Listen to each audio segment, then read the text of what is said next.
talk about behavioral engineering. Okay, wow, these are really bright lights. I like talking with people instead of at them.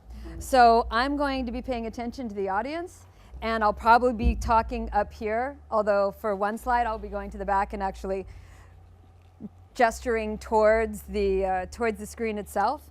Do you generally know my bio? Do people know who I am? Do I need to? You do or don't? Okay, you don't really. Okay, so I'm CEO of Hunter & Bard. I've been working with startups for around 15 years. I'm a mentor in the Microsoft Accelerator, Google Accelerator, Founder Institute, Seed Camp, etc. and so forth. I speak worldwide at this point on marketing and marketing for startups. We also do consulting with enterprise.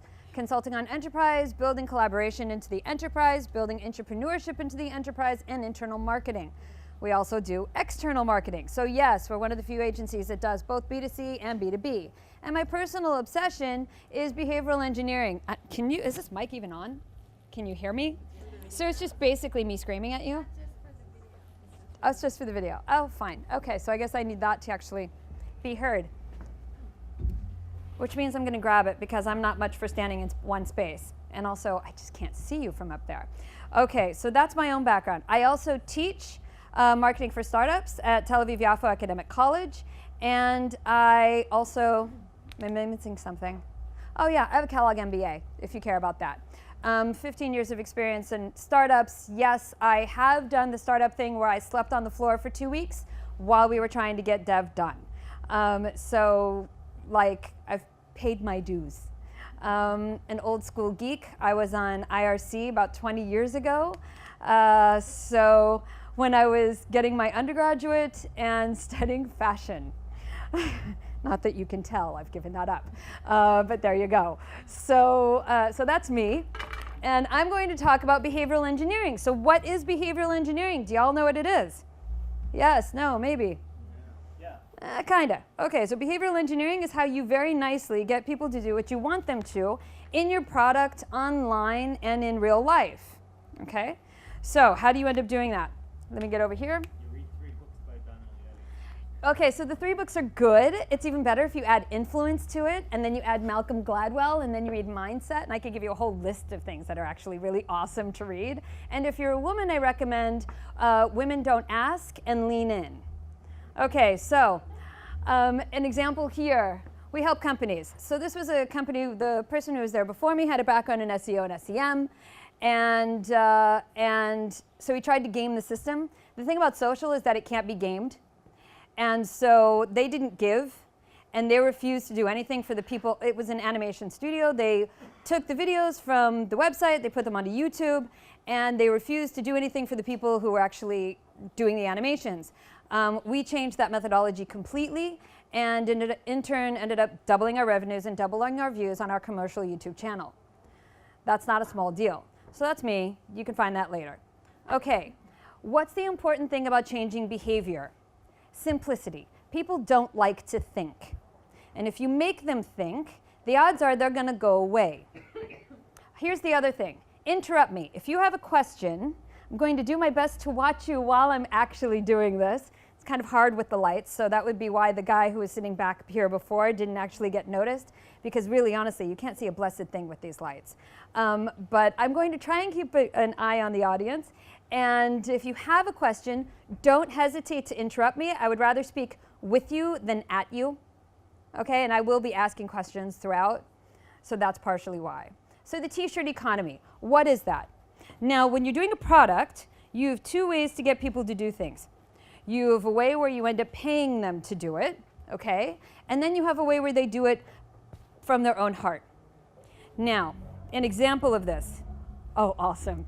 That's just perfect. Okay, so an example of this would be, I'm going to give you an example. It's a case study that we learned about in our MBA. Okay, so Rebecca knows this. She's over in the corner paying attention. So what happened? Sweden or some country in Europe, they went to the people in the country and they gave them 2 options. We have to put a nuclear power plant somewhere in the country. Would you, out of the goodness of your heart, be willing to put it outside of our city? Okay, because we have to put it somewhere for the good of Sweden. For the good of Sweden, are you willing to have it here? And then to another group, they said, are you willing to put it here? We'll give you 6 weeks of your annual pay.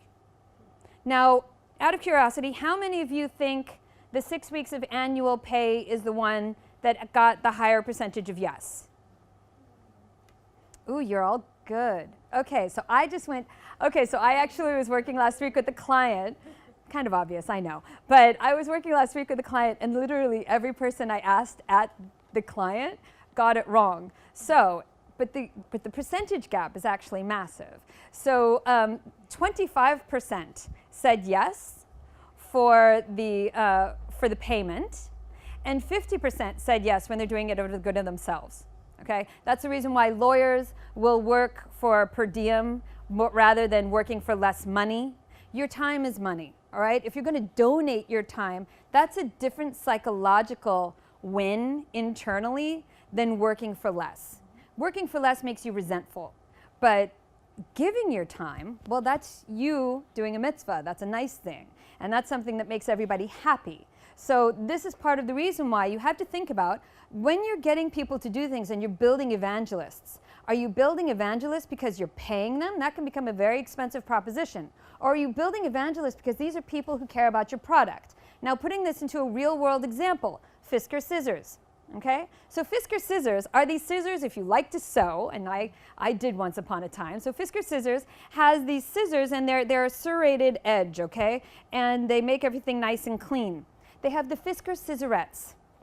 These women, for free, go around the country. They get their trips are paid for, but they don't get paid for their time, okay? And they talk about Fisker scissors, and they manage forums about Fisker scissors, and they just do crafts and do things about Fisker, using Fisker scissors, and they love Fisker scissors. But Fisker scissors does not actually pay them.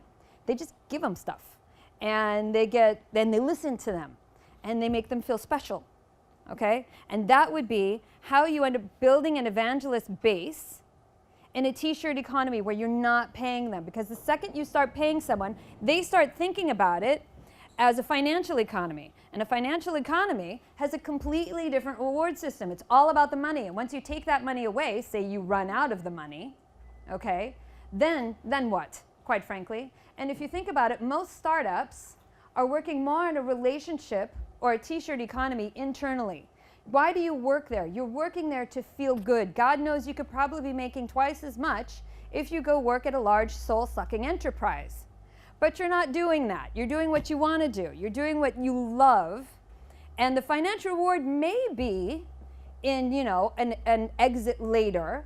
But realistically, out of the numbers that actually do an exit, they're very small. So you have to be rather lucky. So if you think about that, you have to think about people's incentives and how do you get people to do what you want them to.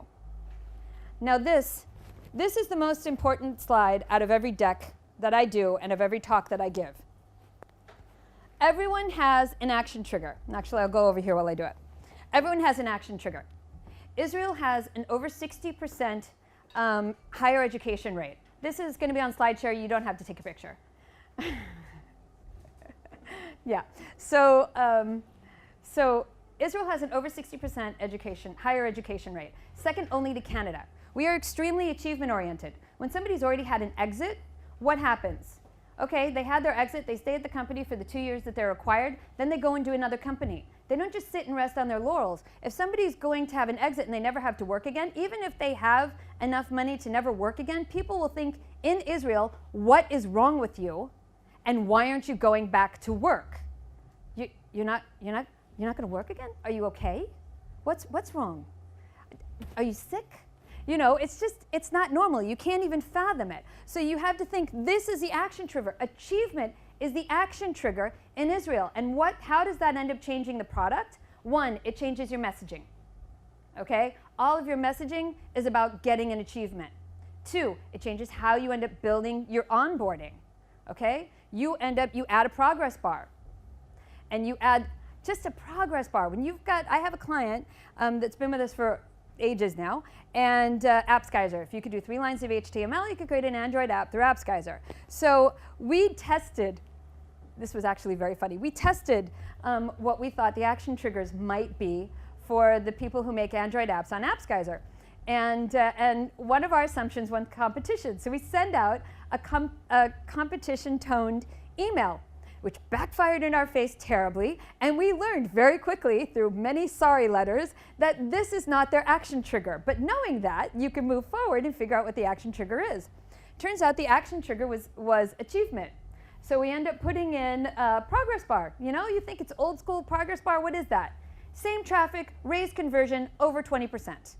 That's not a small deal, is what that is.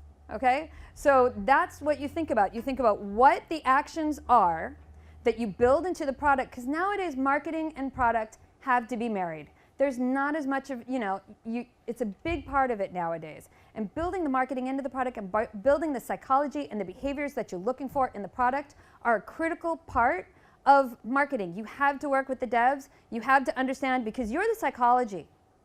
You're the psychology to the part that they aren't completely in tune with. And you have access to different things that they don't, and you think differently than them. So you have to grab that humanistic side and throw it into the product. So this is part of it. On the other hand, status. Now I speak a lot in Germany, and we have a few German clients. In Germany, status is the biggest deal. The cars, the watches, the clothes, everything. Big deal in Germany is status, okay? And it ends up affecting their culture completely. If you have a startup and you don't have an exit, if you failed at your startup, you'll never raise again. It has nothing to do with your achievement. You didn't succeed. You are hence low status. They don't take any risk there. If you have a startup and you're launching it in Israel and somebody in the US launches the exact same startup, say they're in Silicon Valley and they're really well connected and they all come out at the same time, because as we all know, no idea comes in a vacuum. Go move over to Germany. They won't come out with the idea for 2 years. It's true. I've said this to my German, I actually give that in my lectures in Germany, and everybody just goes, okay, yeah, you're right. Okay, it's true. It's a risk-averse culture, and it comes a lot from their desire to have high status rather than achievement. It's not the achievement of raising money. It's not the achievement of building a business. It's the status of either winning or losing. So that is a different culture, and you have to think about the cultures that you're selling to. So you know, if you're selling to Germany, you're doing things that are status-oriented. Israel, you're doing things that are achievement-oriented. Different cultures, if you're selling to Berkeley, California, it's going to be self-expression and maybe altruism, okay? Each culture has a different action trigger, and these are our action triggers. Now, these things on the side are just examples, but you can think of a million things to go with each one if you really sit and think about it and brainstorm. So these are things that you need to consider while you're doing your work. It changes how you write your emails. It changes how you write your homepage. It changes how you onboard. It changes everything. Now the hook. Okay, so the hook is, I don't know, how many of you know Nir Eyal? Okay, so for the rest of you, he's amazing. You have to look up his blog. He's coming out with a book soon. So Nir Eyal writes about the hook. And the hook is how product becomes a habit, all right? So you start off with the trigger. Now, I'm going to give my example of how I'm addicted to Pinterest, okay? So my external trigger is I get an email that somebody repinned one of my pins. It reminds me, I haven't been to Pinterest today. I should go check. My action is I go in, I start looking, and my variable reward is sometimes I like the things I see, and sometimes I don't. If I like everything I see, then I don't get the dopamine rush. But with the variable reward, I get that dopamine rush.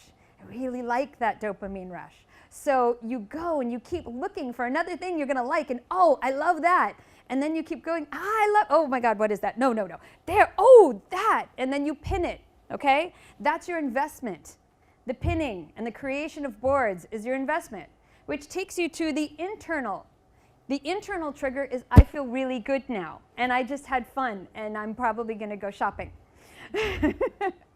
Okay, so that's how Pinterest turned from, what he calls them vitamins and aspirins, okay? One is something you take because it's good for you, and the other one is something that you actually need. So that's how you turn a vitamin into an aspirin, as Nariel puts it. So this is going to be a book coming out soon, but look up his decks, read his blog, he's amazing.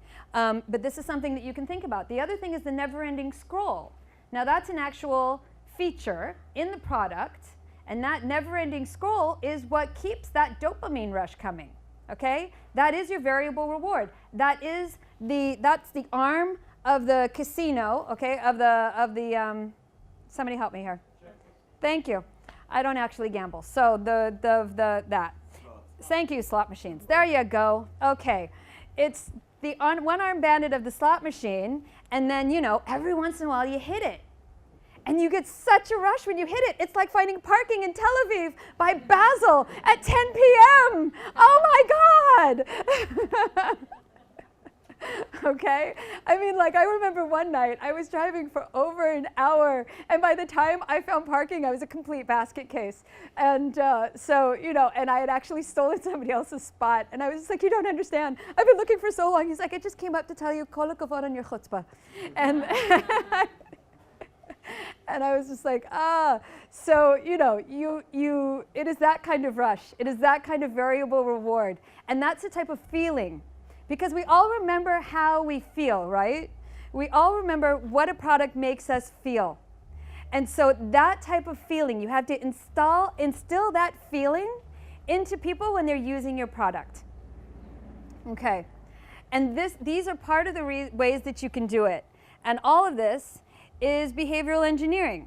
So I could go on all night on this, but we're going to try and wrap this up pretty quick. Once people start to come, how do you get them to come back and share? Okay, so here you have to think about doing a user narrative, and a user narrative is when you write a story about who your user is. This is a great video by Jack Dorsey. Of course, there's an entire book on this from the guy from Zappos. And all of that is just basically making sure you understand your user on a very deep level. If you're doing an app, UX Archive gives you great stuff. Another thing, giving an incentive. Okay, so this is an action trigger, right? If you've got somebody who's into a reward, this is something that doesn't cost Dropbox much. It probably does, actually, because it's space, but it doesn't cost much, and yet they get a lot from it. This was how they were able to go viral. Email. Email is the #1 marketing tool, okay, for ROI. Highest ROI of all digital marketing is email. Yes, it's a dinosaur. Guess what? Still works. Notifications is the equivalent of email nowadays on your phone. Okay, think about that. Community, build it in. Build the community into your product if you can. Keep going, know your market. That's it. Okay, now questions. Any at all? Yeah. Like many things are related to customers and like to B2C, but what kind of different aspects do you find with B2B? Okay, so with B2B this works as well. Now you've got different industries. Different industries have different personalities. What's the personality of your industry? And then what is it that this industry, what is your particular niche in this industry, and how do you make yourself, how do you differentiate? So it's all there, but it's also the subliminal priming that you're doing to get the action that you're looking for. So when you're building it, if you're going into a sales meeting, and you know the person you're having a sales meeting with is, let's say it's a sales meeting in the U.S., and the person you're going to meet with is Hispanic. You make sure that there's somebody using your product in the deck who's Hispanic. It's social proof. It's a subconscious social proof. Okay, that's behavioral engineering. It's a subconscious social proof that ends up, that is, you see it and you see yourself using the product and you say, okay, this is for me. But that like the hook changes? Because sometimes like with B2B, like, the hook is many times Well, this is, the hook is specifically, okay, so the hook is specifically for something like a Facebook, like an Instagram, like this. Okay, but you can think of it on a much larger scale on something like Intuit, the tax accounting. Okay, they've got product market fit. They have over 40%, over 40% of the people, if they disappeared tomorrow, would be crying because they're used to it and they don't want to change and it's really simple for them, okay? But they only use it once a year. But they go straight back to it. Time comes, tax season comes, and they just go, that's what I'm going to do. I have been primed already. I have already been trained. I don't have to think, and it just works. So it's how are you going to build that in? I don't know what your product is, so I can't tell you exactly.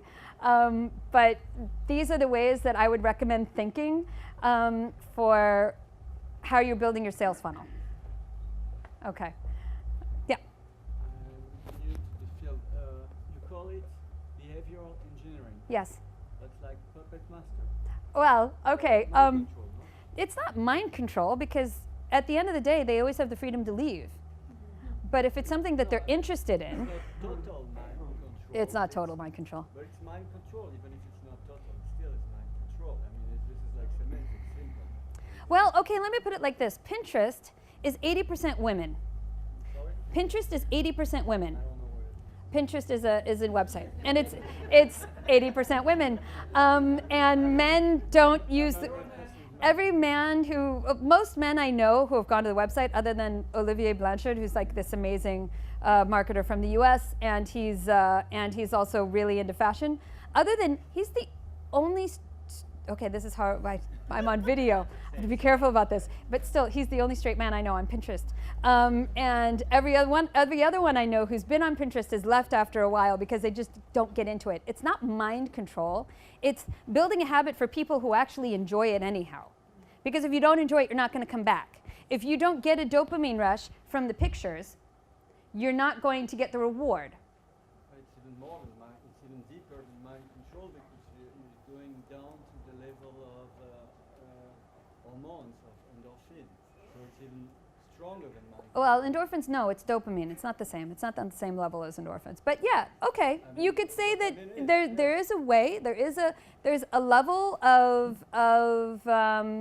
you could say there's a level of subliminal manipulation. Just as, okay, in Italy, here's a way for it's been being used for good. Why subliminal? Well, because most people don't actually know what all of these things are. In Italy, their points, when you get a ticket, your points go down instead of up. Why? Because the police found that loss aversion was stronger than when you add it up. In Israel, you get points, and then once you get to so many points, because we're achievement oriented, once you get to so many points, you lose your license. Whereas in Italy, once you lose points, and once you get to 0, you lose your license because they're loss averse. Everywhere.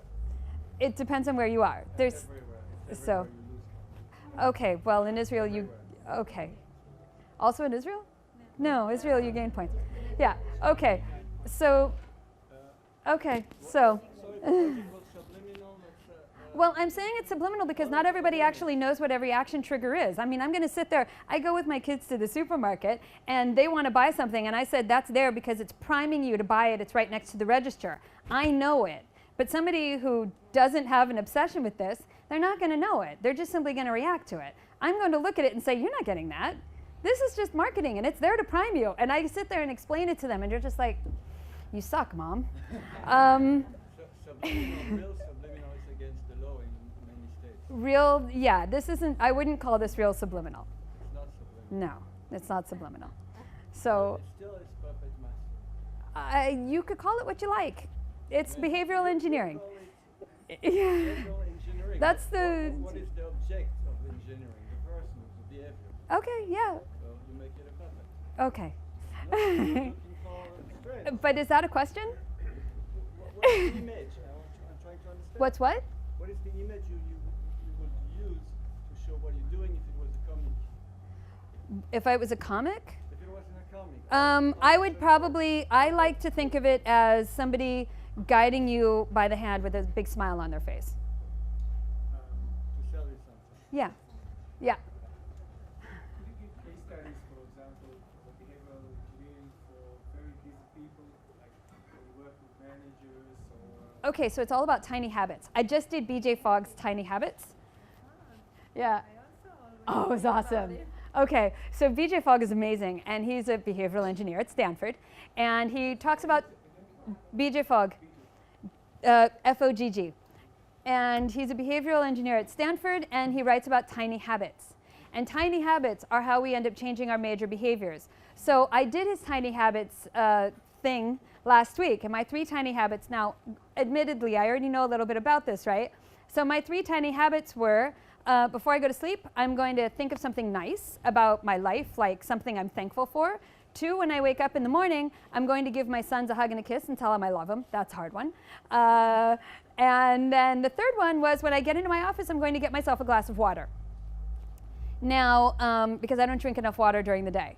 So these are my 3 tiny habits. And the thing is that, and they're supposed to be 30 seconds long. So it's not you're going to floss your teeth, it's that you're going to floss 1 tooth. So changing a habit, completely changing your habit, you make it into something really, really tiny and really, really simple. And you put them together. You don't do 1 at a time. You could do 3, you could do 4, but you turn it into these little habits, and those little habits change larger habits. But that's how you do it. You have to do it through simplicity. It is very difficult to get people to change their behavior. And it is difficult to get people to do new things. So you have to do it in a way where they don't even necessarily realize they're doing it.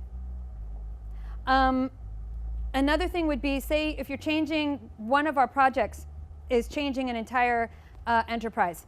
And so we're doing it by finding the early adopter and then the fast follower and going through. So we're targeting people in the enterprise, and we're figuring out who's got what personality type and how much power do they have and influence in the enterprise. And that's how you end up changing the behavior inside of a company. Well, it's like that for the outside. Crossing the chasm. If you have a B2B business and you want to own the market, you have to choose a vertical or a geography, and you have to get 5 to 7 companies to love you in that vertical or geographer, and you have to over-deliver for at least 100 days so that you earn their trust, and then word of mouth will start. So, but you have to get there, and a B2B sale can take anywhere from 6 months to 1.5 years. So you also have to make sure you have enough money for that. So these are all the different things you have to consider. There's so many different variables inside of all of it. Yeah? Is that true for any type of product or service? For any type of product or service, so it's more of a technology. For a regular product or service, let's say you've got, you're doing, you've got a clothing line, okay? The first time you hear about something, think about how we buy. The very first time you hear about something, you don't know it, you don't trust it, it goes out of your head, that's it. I mean, she mentioned how many times we're bombarded every single day with, Limor mentioned how many times, thank you, sorry.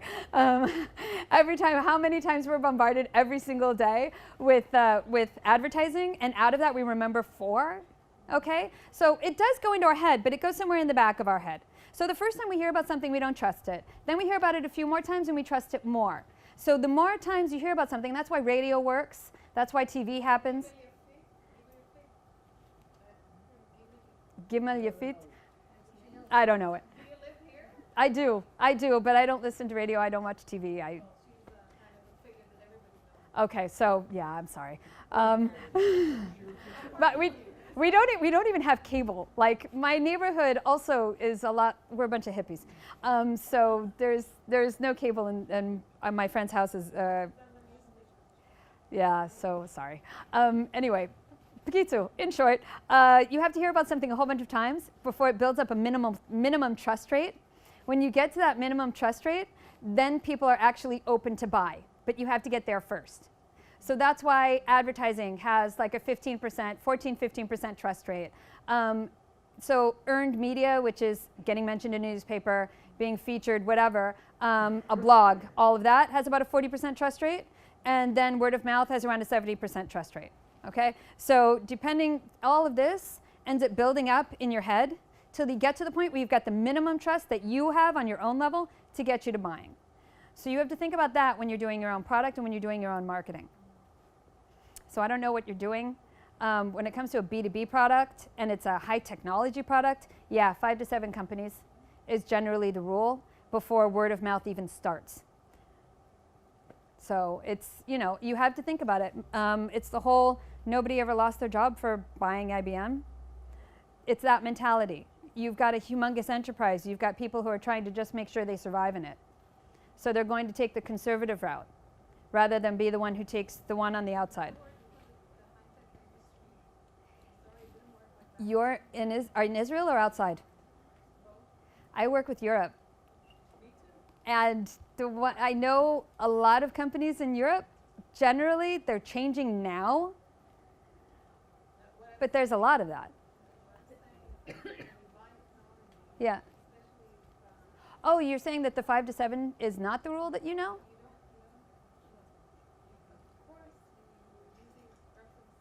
Right. Right. That's the word of mouth. Yes, social proof from clients. No, it doesn't have to be for that. But you've got, say, if...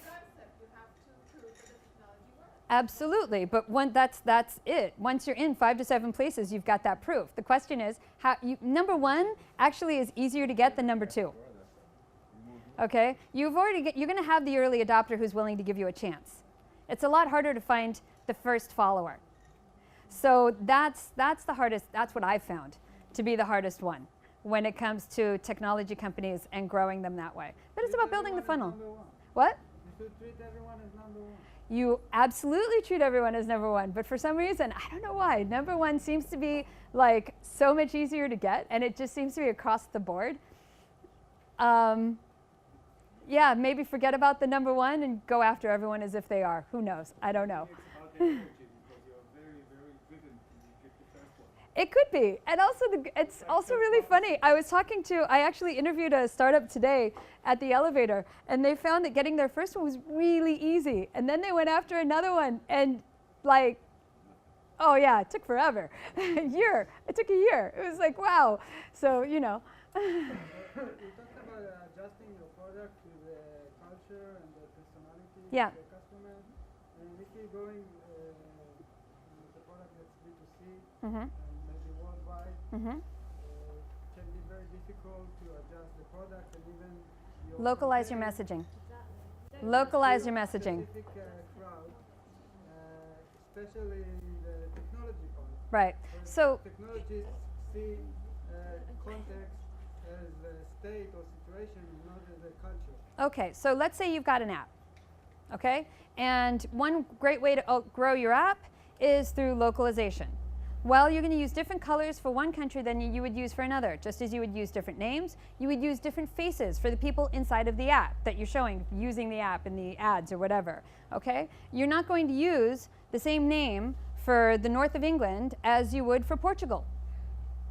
Localize your messaging. If the product itself is hard-coded and can't be changed in any way, like I'm talking about websites where you could grab the IP and change things as you need to, okay? But if you've got something that's already hardwired and you can't change that, you localize your messaging and your marketing. Especially on the beginning. I don't have every solution.